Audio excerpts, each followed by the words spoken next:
नमस्कार दोस्तों, हिंदी साहित्य में आपका स्वागत है। और आज हम आपको एक सुंदर सी कहानी मलुक बाबा की कहानी सुनाने जा रहा हूँ। अजगर करे न चाकरी, पंछी करे न काम, दास मलुका कह गए सबका दाता राम। बाबा दास मलुका की एक प्रसिद्ध कहानी है जो मैं आपको आज सुनाऊंगा। मलुक चंद नाम के एक सेठ थे। उनके घर के नज़दीक ही एक मंदिर था। एक रात्रि को पुजारी के कीर्तन की ध्वनि के कारण उन्हें ठीक से नींद नहीं आई। सुबह उन्होंने पुजारी को खूब डांटा कि यह सब का क्या है। पुजारी बोले, एकादशी का जागरण चल रहा था, कीर्तन चल रहा था। अरे क्या जागरण कीर्तन करते हो, हमारी नींद हराम कर दी। अच्छी नींद के बाद ही व्यक्ति काम करने के लिए तैयार हो पाता है, फिर काम आता है और तब फिर खाता है। पुजारी जी ने कहा, मलुक जी, खिलाता तो वह खिलाने वाला ही है, क्या भगवान खिलाता है? हम कमाते हैं तब खाते हैं। निमित्त होता है तुम्हारा कमाना और पत्नी का रोटी बनाना। बाकी सबको खिलाने वाला, सबका पालनहार तो वह जग का पालनहार ही है। क्या पालनहार लगा रहे हैं? बाबा आदम के ज़माने की बात करते हो? क्या तुम्हारा पालने वाला एक एक को खिलाता है? पुजारी जी ने कहा, जी वह सभी को खिलाता है। मलुक जी ने कहा, हम नहीं मानते, हम नहीं खाते उसका दिया हुआ। फिर उन्होंने कहा, नहीं खाओ तो मार कर खिलाता है। पुजारी जी ने कहा, अगर तुम्हारा भगवान मुझे 24 घंटे में नहीं खिला पाया तो फिर तुम्हें अपना यह भजन कीर्तन सदा के लिए बंद करना होगा। पुजारी जी ने कहा, मैं जानता हूँ कि तुम्हारी बहुत पहुँच है, लेकिन उसके हाथ बड़े लंबे हैं। जब तक वह नहीं चाहता तब तक किसी का बाल भी बांका नहीं हो नहीं सकता। आजमा कर देख लेना। मलुक चंद जी किसी घोर जंगल में चले गए और एक विशालकाय वृक्ष की ऊंची डाल पर जाकर के बैठ गए। अब देखें इधर कौन खिलाने आता है मुझको। 2-3 घंटे बाद वहाँ एक अजनबी आदमी आया और उसने उसी वृक्ष के नीचे आराम किया। थोड़ी देर आराम करने के बाद फिर वह अपना सामान उठाकर चल दिया, लेकिन एक थैला वहीं छोड़ दिया भूल से।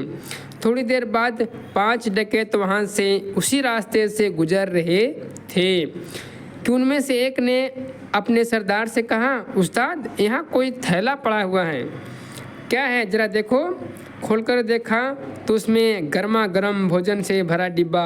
उन्होंने सोचा कि उन्हें पकड़ने या फंसाने के लिए किसी शत्रु ने उसमें जहर डालकर यह डिब्बा यहाँ रखा होगा। ज़रूर ऐसा ही किसी ने किया होगा, अथवा पुलिस का कोई षड्यंत्र होगा। उन्होंने इधर उधर देखा, लेकिन कोई आदमी नहीं दिखाई दिया।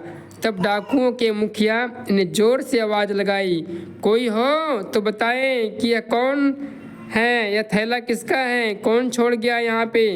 मलुक चंद जी सोचने लगे कि अगर मैं कुछ बोलूँगा तो ये मेरे ही गले पड़ जाएंगे ये लोग।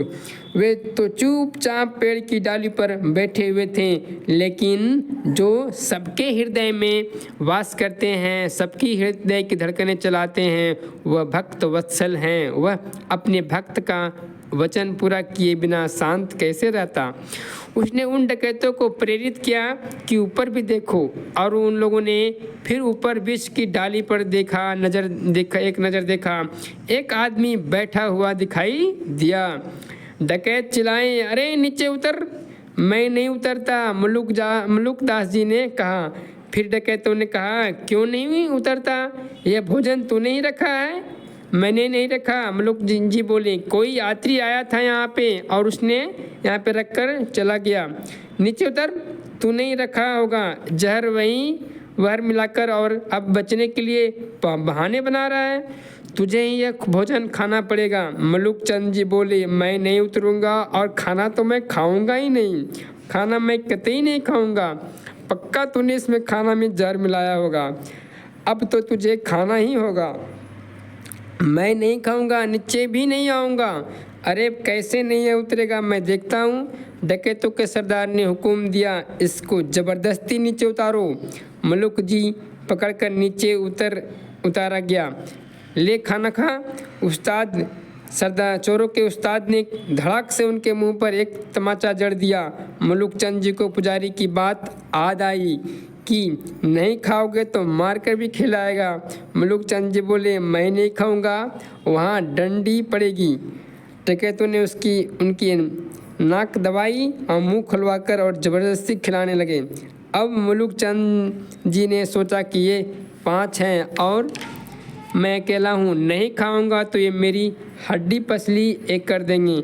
इसलिए चुपचाप खाने लगे और मन ही मन कहा, मान गए, मेरे बाप मार कर भी खिलाता है। डकैतों के रूप में आकर खिलाए, चाहे भक्तों के रूप में, लेकिन खिलाने वाला तो तू ही है।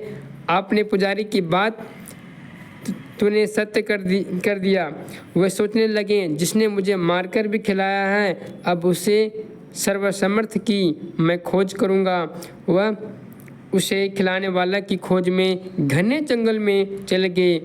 वहाँ से भगवान भजन में लग गए और ऐसे लगे कि मलुक चंद जी संत मलुक दास जी कहलाएं और वे एक अच्छे संत कहलाएं। तो इस प्रकार से मलुक दास जी की एक सुंदर सी कहानी आपको सुनाया। कैसे लगी कहानी आप ज़रूर बताना।